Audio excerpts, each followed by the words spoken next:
Hey, this is Lance McGowan, the Tropical Smoothie Guy, and today we have a really fun frequently asked question, or should I say comment, from Leroy. So I'm going to read this and then get my response on, okay? Okay, so here we go.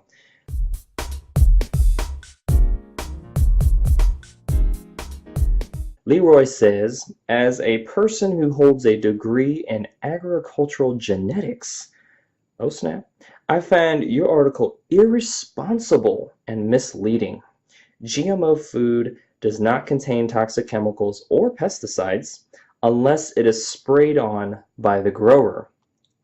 The GMO food is created by rearranging the genetic codes, not by injecting chemicals into the seed or germ. Now, maltodextrin is not always sweet. It is typically sweet, but can be made so it isn't. It is used as an inexpensive thickener, and is used in many beers to increase head life. It is used in ketchup, mustards, puddings, etc. It is typically safe to consume and is gluten-free. I would only worry about consuming it if you are diabetic. Do some real research and you will find that your info is only partially correct. I could say the same about you. Anyways, it's not my time to respond yet. Let me finish what he said. GMO foods have been proven time and again to be safe for consumption by everyone. The only modifications done to the DNA of the plants is to increase drought resistance, increase natural pest resistance, and to increase yield.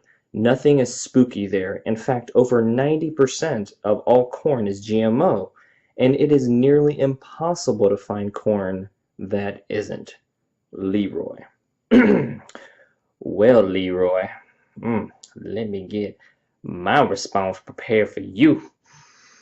No, I'm just kidding. Thank you for the feedback, Leroy.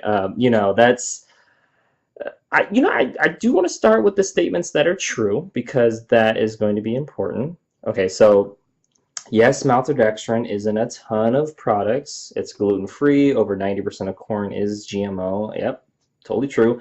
And it would be more of a concern for diabetics, especially type 2 diabetics. Totally get that. All right, so the GMO safety principle or concept depends on where you're at in the supply chain and what degree of exposure you have to the toxic chemicals.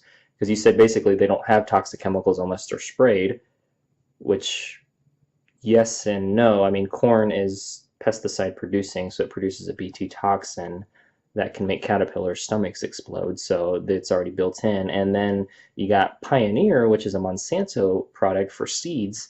It is already coated with the actual toxic chemicals, whether it be herbicide or pesticide. So I'm not really sure what you mean, what you said by there, but so they don't always have to be sprayed. Well, they either are sprayed or they come coated on the seed, basically. And the main reasons why specifically corn and soybeans are genetically modified is so they can be sprayed. So it's kind of like it's already baked in, or it's kind of like they're a pair. They come together, toxic chemicals and GMOs, especially corn and soy and cotton. Those are the big ones, but there's some other ones that I cover in my other videos. But anyways, you can watch the Netflix documentary The True Cost to see how GMO cotton affects people's health and how all the toxic chemicals are sprayed on it and affect the surrounding people in India from a birth defect and illness standpoint. Now, for the parts of your comment that are not fully correct either, I mean, there's a lot of statements that you made that are partially correct as well, but GMO corn and GMO cotton were created to resist herbicide spray and produce pesticides like the Bt toxin, like I said. GMO soy was created to be an herbicide resistant. And the Netflix documentary Sustainable is what it's called, shows that GMO crops and organic crops performed on par over the long term, negating the need to create GMOs from an increased crop yield standpoint. And so when you look at the long-term effects, it's almost it's really good marketing by companies like Monsanto and other ones that support the genetic modification of seeds to produce profits, really. So not to mention, it jacks up the soil life when you use these pesticides and herbicides, because biology dies. That's what it's designed to do. It's to kill weeds and kill insects. those are the things that, well, if the soil and plant environment is healthy, weeds will get choked out anyway by the plant that's most suitable for that soil. And then when you look at insects, well, if there's an abundance of the good insects, they'll outweigh or eat the bad insects. And so, when the biology is correct and not toxic. But anyways, biology is the study of science that I would really focus on, because that's the study of life. And when we look at all of that, if I were to focus on something, I would definitely focus on that and put your efforts into researching more biology. And that, I know you got the degree, which is great. I'm not sure why you mentioned that. Maybe it's to gain some credibility, which I totally get that. But at the end of the day, it's not about degrees. It's about how these chemicals are impacting the biology and the environment that we live in and people's health as well.